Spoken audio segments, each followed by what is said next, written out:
right, well, it's time to start preparing dinner. I'm going to cook the dinner out here on the 2-burner, and I figured I'd take the tent off just to give me some room in the tailgate because of the way the wind's blowing from this direction. It kind of gives a little bit of a windshield and will protect me a little bit from the wind. So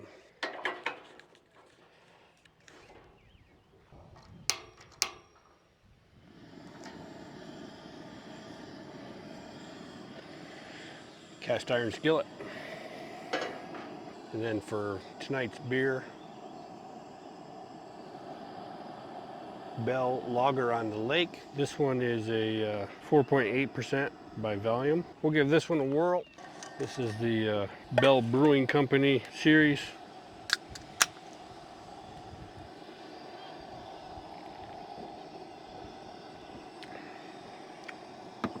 That one's really good too. I think I like this one better than the one last night. That one tastes pretty good. All right, so for dinner tonight, we're going to be making hamburger pizza. Never had hamburger pizza before, never tried hamburger pizza before, but we're gonna give her a whirl, see what we can do. So I'm gonna dice up a little bit of onion and get that going in the oil. Not as much as last night, just a little bit of onion, just so it has a little bit of flavor.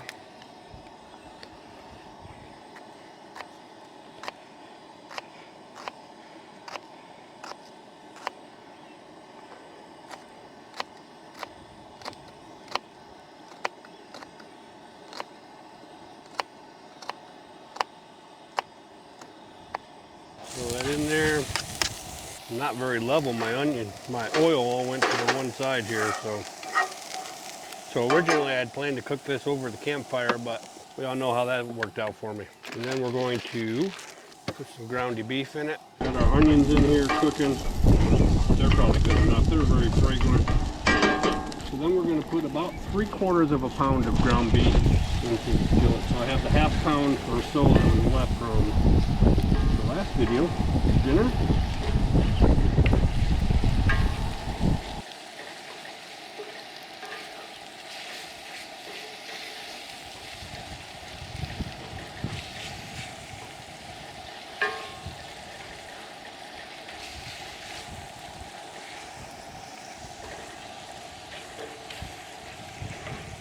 All right, so we're just gonna take our meat and we're gonna dump it to this plate right here. Set it aside. I should get my glove out because this cast iron is getting a little warm here. We'll have to use that in a second. But so then I have this pie crust that got all broken. We're gonna put that pie crust as best we can into this cast iron here. I'm just gonna cut it or break it down to size. Try to get it to fit in there the best we can. It'll be wonderful. Then we have mustard and ketchup. That's gonna be our sauce for it. Put more ketchup on this side. Get in with that mustard. We're going to put our ground beef back in. Spread that around. I'm just going to dump it all in there. Grease and all, who cares? And we have some shredded mozzarella cheese. We're going to dump a bunch of that around in there. And I'm going to put a little bit of this sharp cheddar. Just a little bit, just to add a little extra cheesy to it. And because I don't have a lid for my cast iron, we're just going to do an aluminum foil lid. And we just really gotta warm everything up and get that cheese to melt. The meat's already warm, so we'll fire the stove back up if the wind cooperates. Put this over here on it, and then we'll look and try to tone down the heat a little bit. And we're just gonna let that go until it gets all nice and ooey and gooey. Clean my meat juice off my plate, and I'm guessing that we'll just eat it right out of the cast iron, because why would you not? Let's get that cleaned up a little bit. And the goal is to try not to burn the bottom of that crust. Make sure we just heat everything up in there good without burning the crust.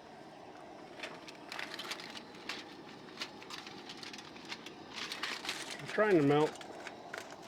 It's supposed to be windy like this all day tomorrow too. Tired of the wind, Kansas. Yeah,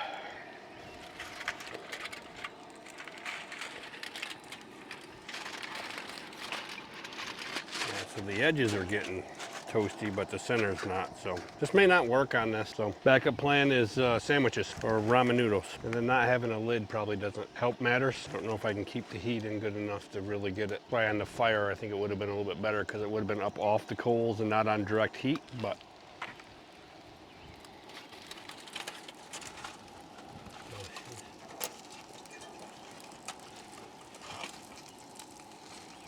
getting there. That bottom's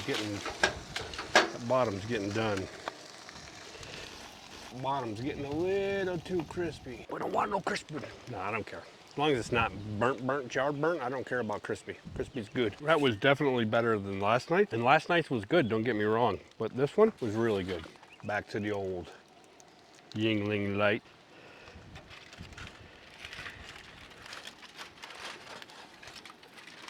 Another minute, should be good.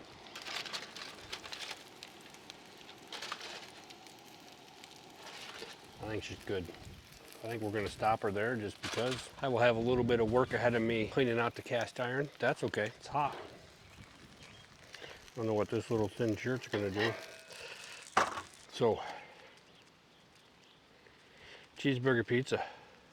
So it's supposed to have pickles on it as well, but they're all the way in the back of the truck, so I don't feel like going all the way back there and getting them. They're back where I have all this runway knocked off now because I had to get this out here to cook. So let's just grab the first little piece. I need a little bit more meat than that. Oozy cheese. I can smell the mustard for sure.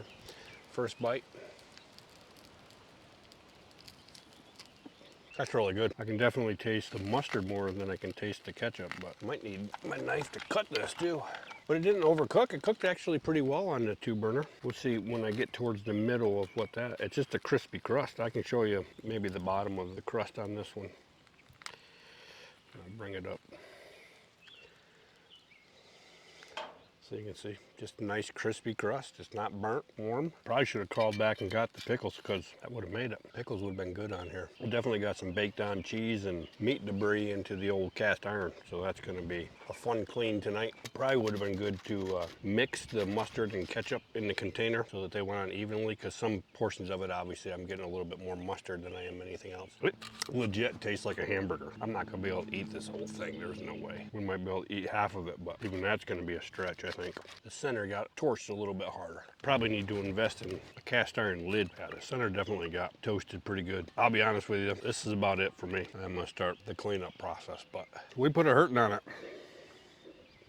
For shizzle. I'm gonna get everything cleaned up, get the dishes done, get the cast iron cleaned up, get everything put away, get the tent back on, and then we'll sit out here, enjoy a couple beverages while we wait for the sun to go down and hop in for the night. Well, the sun is just about down. Walk down by the lake, take a gander. What's down here? Some crappie coming up over there. So if I had a pole, that'd be the place to be. But I didn't bring any fishing stuff with me. So anyway, it's almost 9 o'clock, so I'm gonna pick up the rest of my stuff, my table and chairs, and get the garbage put in the truck, and then hop in the truck, turn on some YouTube, and then start downloading footage and get to bed, because I want to be on the road probably around 6 o'clock in the morning tomorrow. Start the day, so I will leave you guys with this view of the mountains and the lake in the background, and see you in the morning.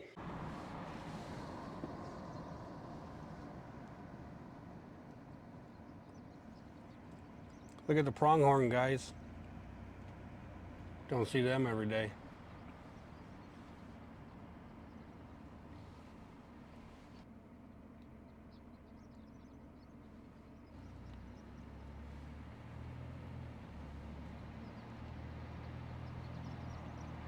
That's pretty cool. I've never seen a pronghorn in the wild before, so having 4 of them run out in front of me here in the morning was an excellent find. That's why I always have the camera at the ready, because you never know what you're going to run into along the journey. But we got 18 minutes more to drive before we get to our destination. And you can see we are just in farmland right now. Just for as far as the eye can see, it's farmland.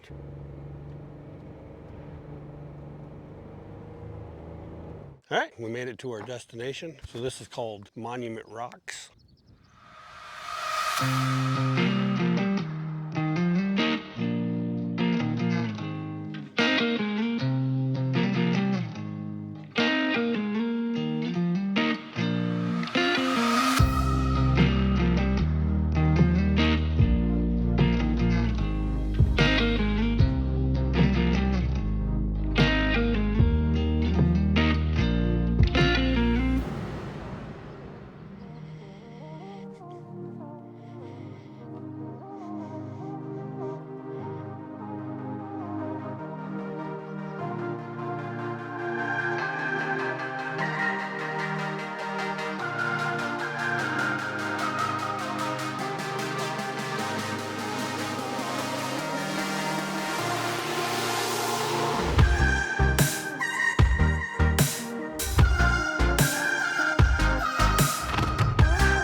give you a little perspective of how big these are. Huge, huge rocks. These rocks are huge. A little chilly out this morning though. I will see.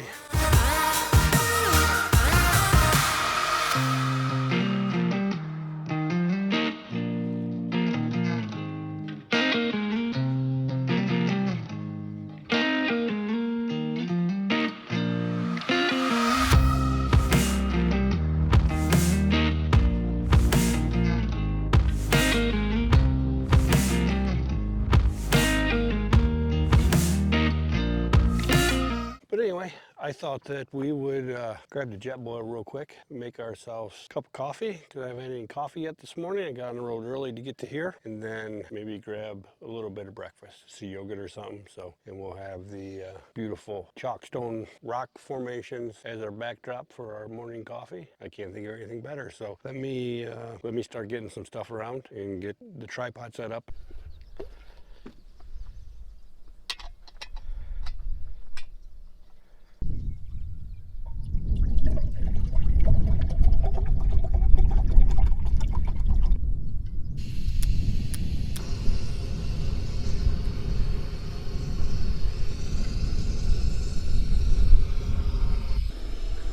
Same Starbucks coffee, different morning. I'm gonna go with some bigger scoops this time though. Make it strong for the morning. And we just got some ratio keto vanilla. We're gonna eat that as, whoa, they always come out. We're gonna eat that as our breakfast this morning. I wanted something simple because I knew I was gonna be on the road. Oh, it's good. My cooler froze it. It's like keto ice cream. That's perfect. I have to change the settings on my cooler a little bit.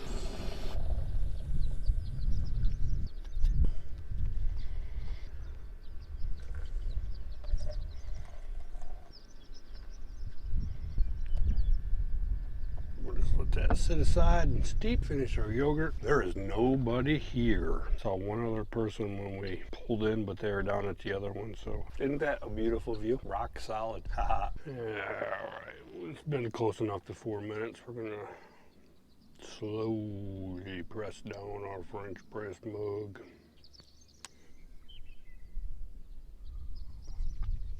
It's hot, but it's good. No stirring today. Sometimes I stir, sometimes I don't. Oh, there's a little bit of the sun peeking through. Right over there, sun. I was hoping that it was going to be a clear day and that the sun would be coming up and I'd be able to get some cool shots with the sun coming through the different cracks and crevices of the rock, but that didn't happen. Still beautiful. So there's one more set of these right down the road here, and we'll stop and hit those ones on the way out after we sip on our coffee and just sit here and enjoy the peace and quiet. And then after we see those ones down there and walk around and take some footage, then we're gonna hit the road again and we're gonna go try to find a National Historic Site. I don't really know what's there. I just know that it's relatively in the area somewhere. It might be about an hour drive. I'm not really even sure, but we'll go try to find that, see what it's about, and then we have to stop at a convenience store, gas station or something and get another bag of ice. Otherwise, our bev-er-ra-jays will get warm. We don't want that.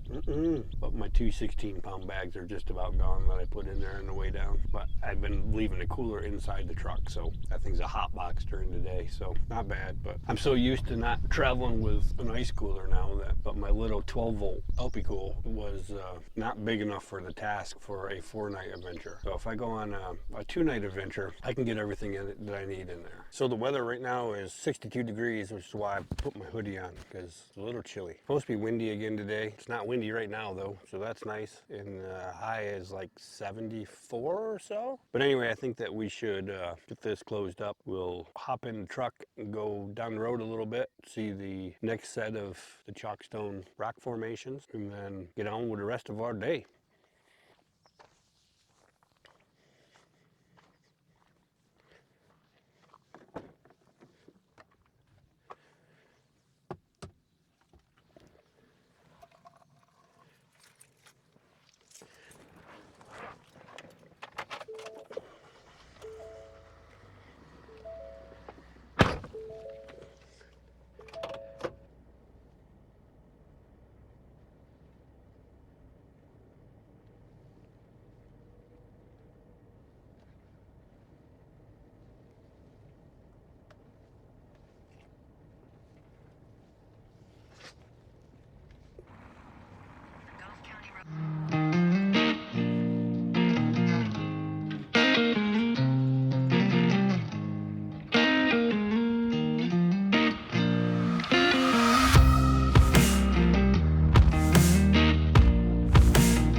Well, Monument Rocks, folks. Beautiful sight. I'm really glad I came out to see them. It was something that you just don't expect to see and well worth the time. But let's get on the road. Let's go get Google Maps fired up, figure out where we're going next, and travel to the National Historic Site, or historic marker at least.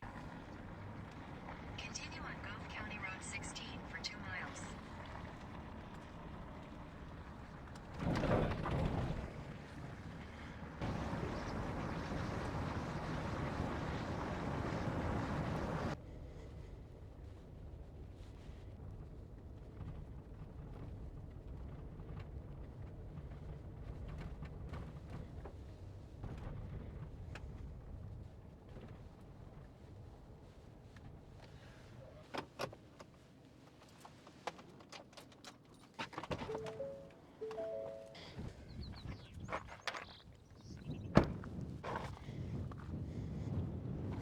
This is the site of the last encounter between the U.S. Calvary and Native Americans in Kansas. In 1878, Chief Doe Knife and Little Wolf of the Northern Cheyenne escaped from the reservation near Fort Reno, Oklahoma. Their escape took them through western Kansas, and on September 27th, the men, women, and children of the Cheyenne Nation made a stand on the bluffs of Beaver Creek. During the battle, the women and children hid inside a den, which is still visible today. Colonel William H. Lewis was wounded during the fighting and died en route to Fort Wallace, making him the last white casualty of the Indian Wars in Kansas.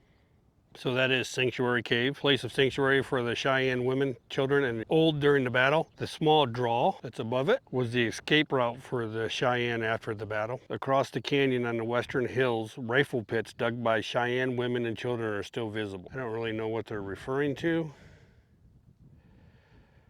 I don't really see any pits. I'm guessing that might be one over there because there's a little, so like right over there, because there's a little trail going up to it. So I'm wondering if that would be one. Through this canyon way over on top of the next ridge over is where the Cheyenne pack horses were laden with all their possessions, and all were left behind when they made their escape. And that's where Lieutenant Colonel Lewis was mortally wounded on that ridge. Windy up here. We'll go down and check out the kiosk, and if it looks like it has maps and we can walk around and see stuff, then we'll come back and we'll walk around. If not, we'll just call it that we saw this. So pretty cool little area, a little bit of history behind it.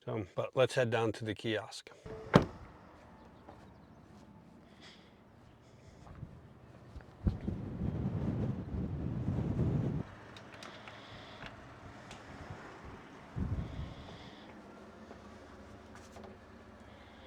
We'll sign up. What is, I don't even know what today is, 5/27. The reel's got a K. So it doesn't really have any information in here or anything like that. So this sign says down here somewhere, where you at? Stay on the roads at all times. So I'm guessing by the fact that they want you to stay on the roads at all times, that they don't want you going down there on it, because most of these places are private property. And the private landowners allow and let visitors come see the historic sites, but I don't want to disrespect any private landowners for sure. Nice enough of them to let people drive through their land to get to the historic sites to see everything that's there. So now we're gonna put the GPS on, try to find some ice before we figure out what we're gonna do for the rest of the day. So we'll keep driving around and looking at stuff.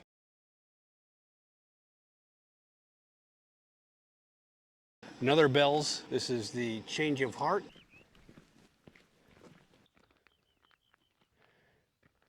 You hear that, Katrina? See? This is what you do, Katrina. Y'all know who Katrina is.